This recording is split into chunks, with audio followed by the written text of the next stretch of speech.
இலங்கை கடற்படை கைது செய்துள்ள பாம்பன் மீனவர்கள் 25 பேரை விடுவிக்க வலியுறுத்தி பாம்பன் மீனவர்கள் 3வது நாளாக வேலைநிறுத்தத்திலும் நாட்டுப் படகுகளில் 2வது நாளாக கருப்பு கொடிகளை கட்டியும் போராட்டத்தில் ஈடுபட்டுள்ளனர். இதுகுறித்த கூடுதல் தகவல்களை லிங்கேஷிடம் கேட்கலாம். வணக்கம் லிங்கேஷ், இதுகுறித்த கூடுதல் விவரம் என்ன?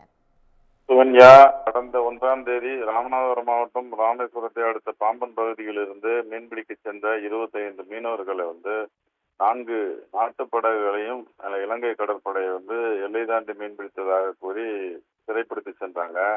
இதை கண்டித்து, இந்த சம்பவத்தை கண்டித்து பாம்பன் பகுதியை சேர்ந்த மீனவர்கள் நாளை, அதாவது ஜூலை 5ஆம் தேதி சாலை மறியல் மற்றும் ரயில் மறியல் போராட்டத்தில் ஈடுபடுவதாக அறிவிச்சிருந்தாங்க.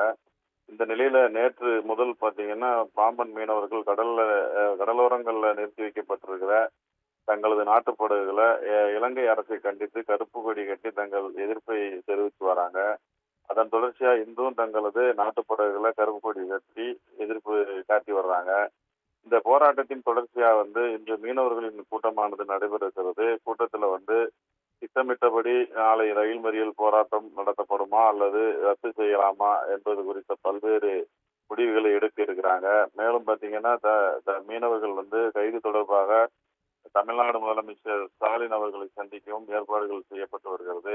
இதனிடையே பாத்தீங்கன்னா நேற்று முன்தினம் ராமநாதபுரம் மாவட்ட ஆட்சியர் விஷ்ணுசந்திரனை நேரில் சந்தித்து மீனவர்களை விடுதலை செய்ய நடவடிக்கை எடுக்குமாறு வலியுறுத்தி இருந்தாங்க. ஆனால் இந்த மீனவர்களின் இந்த முயற்சிக்கு எந்த பலனும் கிடைக்கவில்லை என்பது குறிப்பிடத்தக்கது.